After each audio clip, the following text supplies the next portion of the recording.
Emerge of a new form of crime targeting motorists in malls. It is an intricate and well-coordinated robbery devoid of violence. Our Crimes and Investigations Unit is lifting the lead on why parking your car at a mall could be the last time that you see it, but mostly on how malls are a hotspot for break-ins.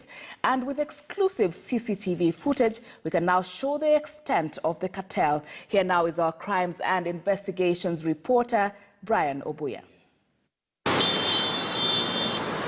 On April 30th, 2020, at the Gateway Mall in Nairobi, two neatly dressed men break into this vehicle in plain sight of unsuspecting security guards.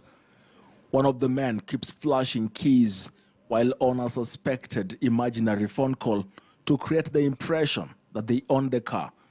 They break into the car at 3:33 p.m., steal whatever they got in just 40 seconds, and leave. The owner of the car arrives 40 seconds later at 3:34 p.m. with zero knowledge about the theft, and he drives away. 40 seconds from being caught is a close call. You may want to think they were lucky. No, they were not.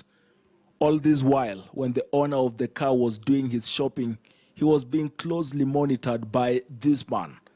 That is how the racket works. They monitor you constantly, informing the other team of your movements. A minute after the robbery, the man is joined by the other two who were breaking into the car. Together, the trio leaves. A robbery has just taken place. In a separate case, the man with an envelope in his hands is the owner of the car. It is believed he had money in the envelope and had been trailed from an ATM where the cartel pitches camp, masquerading as taxi operators before trailing you. The owner walks to his car to keep the envelope. A suspect follows him, studying his movements using the same tricks of an imaginary phone call. As the owner leaves, the thief somehow breaks the door open and steals the envelope and its contents before disappearing into thin air. The team had turned the Gateway Mall into their operation center until the operation went wrong last Saturday. A trap was laid for them. They were caught and thoroughly beaten by a mob to near death before police rescued the two men and a woman. As they were being beaten for robbery at the Gateway Mall, at Kayole Police Station, detectives were investigating a case of motor vehicle theft in which crooks were registering stolen vehicles under the chassis number of written-off motor vehicles. What detectives did not know is that the men being roughed up are the same ones whose photos were with police and were being sought for this crime. Under the scheme, the syndicate buys a written-off vehicle, mounts the stolen vehicle onto its chassis, enabling them to register the vehicle and sell it.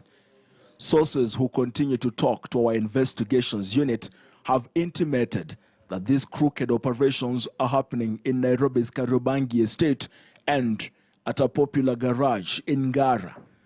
Police have in custody people suspected of being behind these crimes: Charles Mulwa Nzomo, Rawlings Ayo Obuya, Vicky Were Odundo, Stephen Otieno Ojambo, Frederick Omondi Otieno, and Perry Kawira Kinyati, described as the smart criminals living lavish lives in Nairobi and giving motorists sleepless nights.